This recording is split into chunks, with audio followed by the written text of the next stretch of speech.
اللہم صلی اللہ محمد وعلی محمد۔ السلام علیکم ناظرین، ایک خدام جو حضرت امام حسین علیہ السلام کی زری پہ ڈیوٹی دیتا تھا وہ ایران زیارت کے لیے گیا۔ جب وہ عراق واپس جا رہا تھا حضرت امام حسین علیہ السلام کی زری پہ، تو ایران سے چند علماء کرام بھی اس کے ساتھ روانہ ہوئے جو کہ حضرت امام حسین علیہ السلام کی زیارت کے لیے جا رہے تھے۔ راستے میں علماء کرام نے پوچھا خدام سے کہ آپ حضرت امام حسین علیہ السلام کی زری پہ ڈیوٹی دیتے ہو، نوکری دیتے ہو، وہاں پہ بہت زیادہ معجزات ہوتے ہیں، تو ہمیں کوئی معجزہ سناؤ۔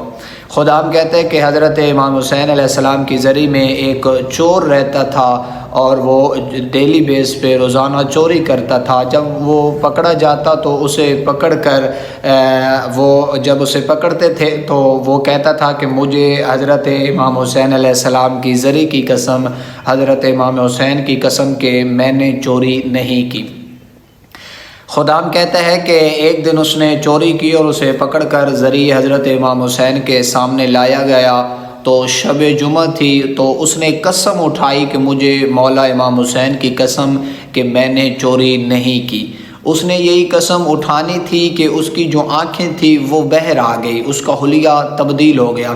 خدام کہتے ہیں کہ میں پریشان ہو گیا، میں گھر آیا، میں رات کو سویا تو خواب میں حضرت امام حسین علیہ السلام خواب میں تشریف لائے، تو مجھے زیارت کا شرف نصیب ہوا۔ تو میں نے پوچھا کہ مولا آج والی بات کا، آج جو معجزہ ہوا ہے، آج جو واقعہ ہوا ہے، مجھے اس کی سمجھ نہیں آئی۔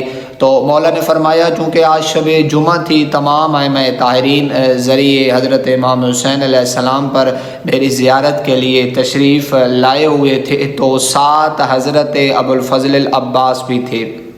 جب اس چور نے قسم اٹھائی تو مولا عباس کو جلال آیا اور اس کی آنکھوں میں آنکھیں ڈالی تو اس کی آنکھوں کا حلیہ تبدیل ہو گیا۔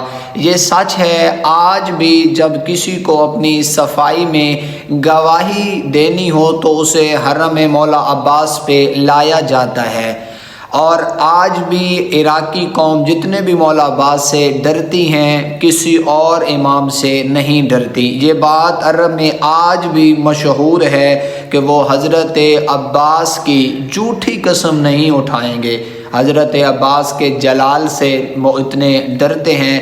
تو خداوند متعال کی بارگاہ میں دعا ہے کہ خداوند متعال آپ سب کو سلامت رکھے۔ السلام علیکہ یا قمر بنی ہاشم، السلام علیکہ یا ابوالفضل العباس علیہ السلام۔